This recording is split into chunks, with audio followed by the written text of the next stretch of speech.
Hello, everyone. Welcome to Money Cafe America, where we slow money down until the next decision feels more doable. Hi, I'm Ethan. And I'm Maya. Today we are unpacking the heavy pressure of deciding whether to keep renting or try to buy. I need a very large coffee today. Just looking at real estate apps completely drained my energy. I know that exact feeling. It is exhausting to constantly question where you live. It really is. Every time my lease renewal arrives, I feel this sudden rush of guilt. Tell me where that guilt is coming from. People keep saying that renting is just throwing money away. They say buying a house is the only real step. That is such a common pressure. Seeing friends buy homes can make you feel completely behind. Exactly. But looking at current prices and interest rates just makes me want to close the app. That makes total sense. The housing market is incredibly intense right now. So how do you even know what the right move is without making a massive mistake? We cannot tell you exactly what house to choose or what local mortgage to sign. Right. I know it depends entirely on the local market and my own situation. Exactly. But we can give you a simple way to compare the real costs of both options. That would be amazing. I just need a clearer way to look at the numbers. By the end of this conversation, you will have a clear model to weigh your housing choices. I am ready for that. I want to stop feeling panicked every time I sign a lease. That pressure you feel when the lease renewal arrives is completely normal. It feels like a ticking clock, forcing me to make a huge life choice. The problem is, we treat the rent payment like it is failing a financial test. Right. It feels like I am just handing over cash and getting nothing back. Let's change the picture. Think of housing as a service, not just an investment. Housing as a service? What exactly do you mean by that? Rent is a shield. It protects you from the unpredictable costs of owning a building. I never thought of it as a shield. I just saw it as a monthly penalty. When you rent, your monthly payment is the maximum you will spend on housing that month. Oh, aha, that makes total sense. Rent is the ceiling, but a mortgage is the floor. Exactly. A mortgage payment is the absolute minimum you will pay before repairs, taxes, and insurance. So rent actually buys predictability. That is a completely different way to look at it. Here is the simple rule. Compare the hidden costs of buying to the total cost of renting. Hidden costs? You mean the money I never get back, like interest and property taxes? Yes, you must compare those unrecoverable buying costs directly to your rent check. That makes the math feel much more grounded. It is not just rent versus mortgage. If this new model helps, save this episode for your next lease renewal. Seriously. Keep this nearby for the next time someone tells you renting is a complete waste. The biggest mistake people make is comparing their rent directly to a monthly mortgage estimate online.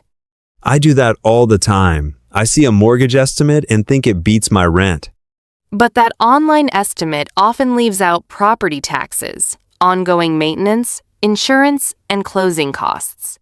So I am comparing my real rent to a fake, incomplete mortgage number. That is why the pressure feels so heavy. You are judging your life against an illusion. How should I actually think about it when that comparison makes me feel stuck? A better way is to factor in the real cost of remaining flexible in your life.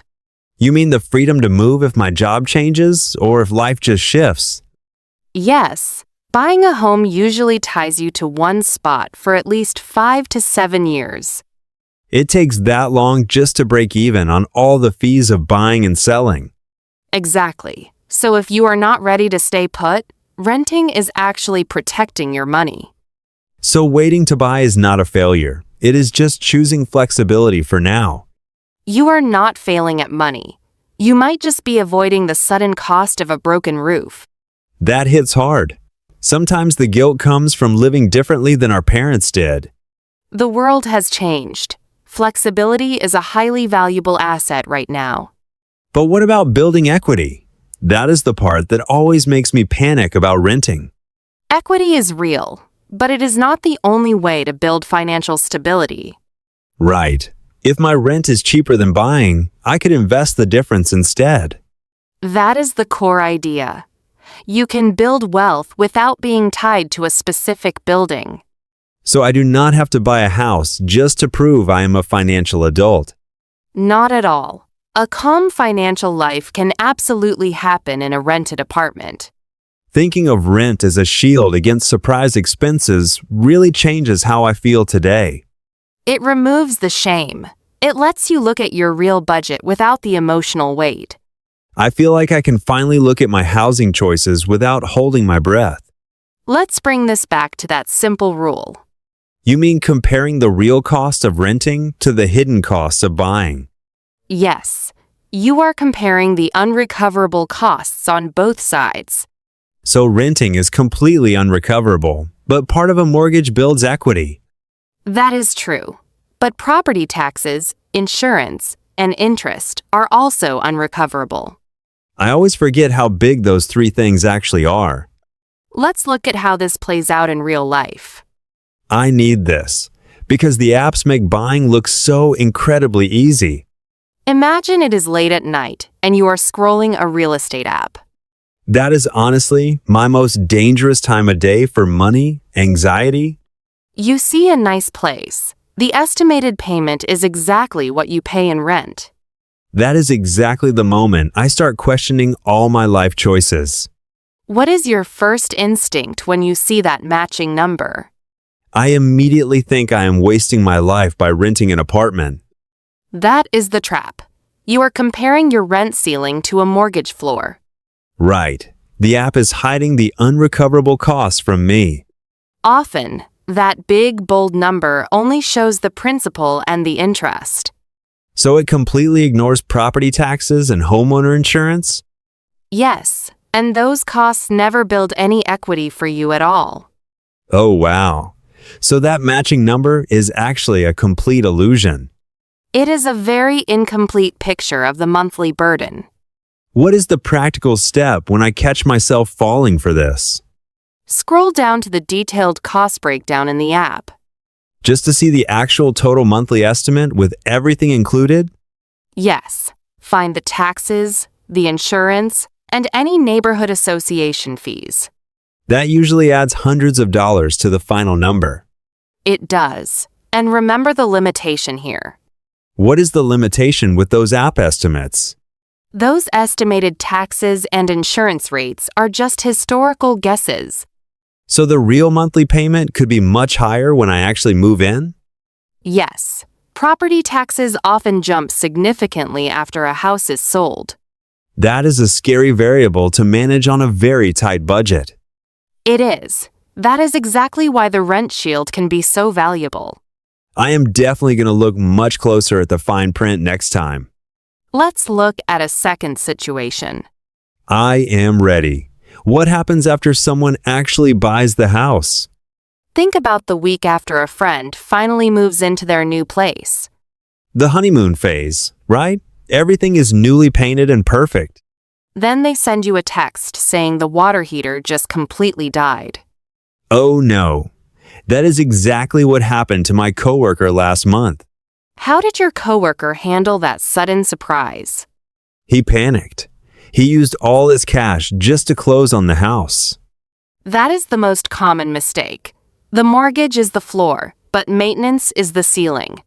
When you rent, a broken water heater is just a simple phone call.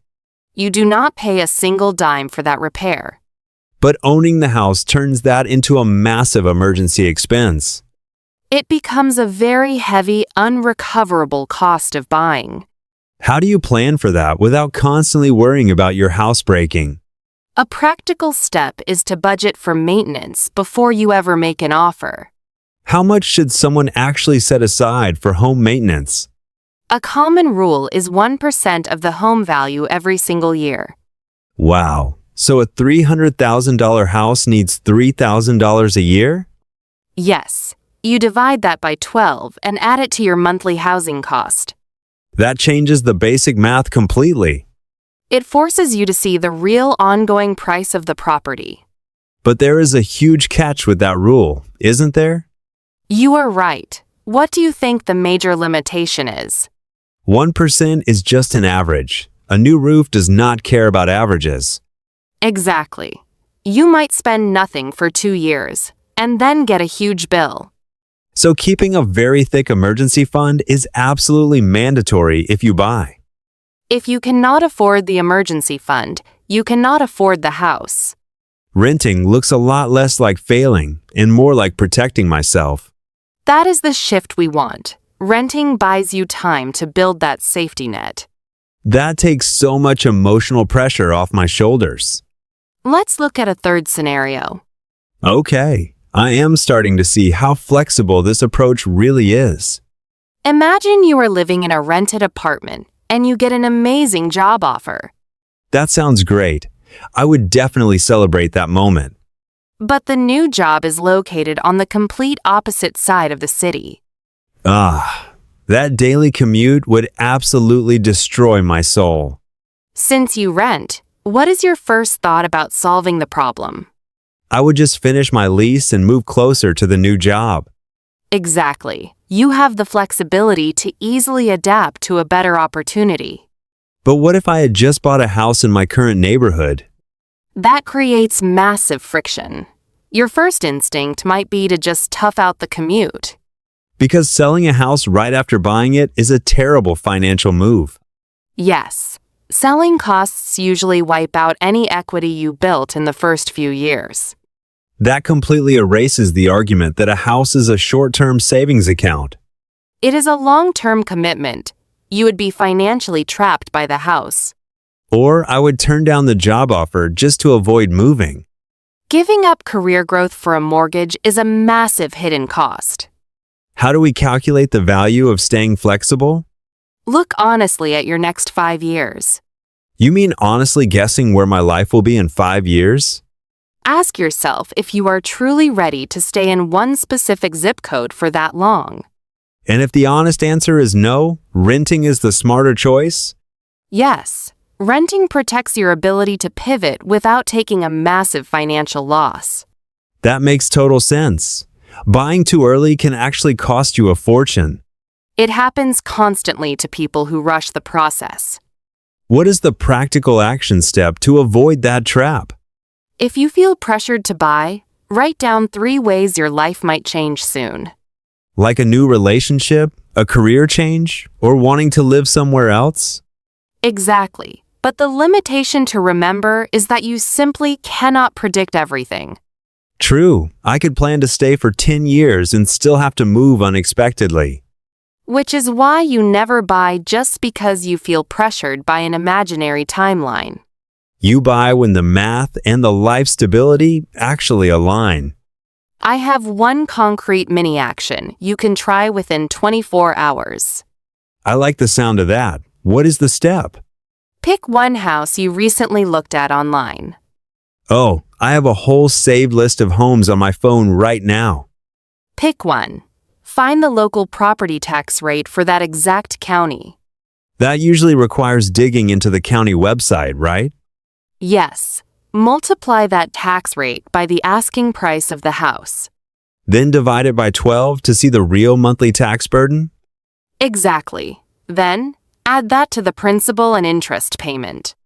I bet the final number is going to shock me. It will ground you in reality. Clarity replaces the anxiety. I feel a little more prepared to look at my options without panicking now. We just looked at the app traps, unexpected home repairs, and staying flexible. Seeing rent as a shield against surprise costs really lowered my blood pressure. Let's test this mindset with a specific money situation right now. Okay, I am ready to overthink this completely. Imagine you find a beautiful house in your favorite neighborhood. The monthly cost exactly matches what I currently pay in rent, right? Yes, everything is included, and the dollar amount is identical to your rent. That is the absolute dream scenario everyone looks for. But here is the catch. You only plan to live there for 3 years. 3 years is a pretty short timeline to own a house. Based on that, what is your first instinct about what to do? If the monthly cost is identical, buying has to be better. Tell me why you would choose to buy it. Because I would be building equity instead of making my landlord rich. You are right that building equity is a vital financial goal. But your tone tells me I just missed something incredibly important. Just a small detail. You forgot to calculate the friction of the timeline. You mean the fact that I am leaving in only 36 months? Yes. In the first 3 years, a mortgage payment barely builds real equity. Oh, right, because the bank takes their interest profit up front. Exactly. Plus, the agent fees to sell it would erase any small profit. So I would go through all that stress just to break even or lose money. Yes, when the timeline is short, renting wins, even if the payments match. Timeline is the ultimate tiebreaker when the numbers look identical. To make these rules clearer, let's translate 3 money terms.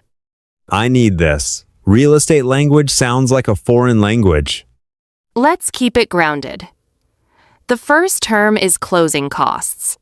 I hear people complain about those, but I never know the details. Closing costs are the mandatory hidden fees you pay to finalize a mortgage. Is that just a tip for the bank to process my loan? Essentially, yes. It includes loan origination fees, home appraisals, and title searches. So it is a bunch of mandatory services you buy up front. For example, paying $500 just to appraise the house. It sounds like a massive cover charge just to get the keys. It is. It matters because it costs thousands of dollars out of pocket. And it drains your bank account before you buy a single piece of furniture. Right. How would you explain closing costs to a friend? It is the upfront cash penalty you pay to secure the bank's money. That is a highly accurate and honest way to say it. The second term is amortization. That word alone makes me want to run away from buying a house. It sounds intimidating, but amortization is the schedule of your loan payoff. So it is a calendar showing my monthly payments for 30 years? Yes, but the calendar is heavily tilted in the bank's favor at first. What do you mean by tilted? Do they take extra money? Early on, almost all of your monthly payment goes toward interest, not the house. So if I pay $2,000, I am not buying $2,000 of house? Exactly. You might only pay off $200 of the property value. That is incredibly frustrating. The rest is profit for the lender. That is exactly how an amortization schedule works. Why does this schedule matter so much for everyday people? It matters because selling your house too early means you own almost nothing. Because all your early payments went straight into the bank's pocket. Yes, you built almost no equity. Tell me how you see this term now. It is the bank's schedule to make sure they profit before I get equity. That is a very sharp, practical way to remember it. The third term we need to look at is opportunity cost. I have heard that before. It sounds like an economics textbook. Opportunity cost is the financial benefit you lose by picking one option over another.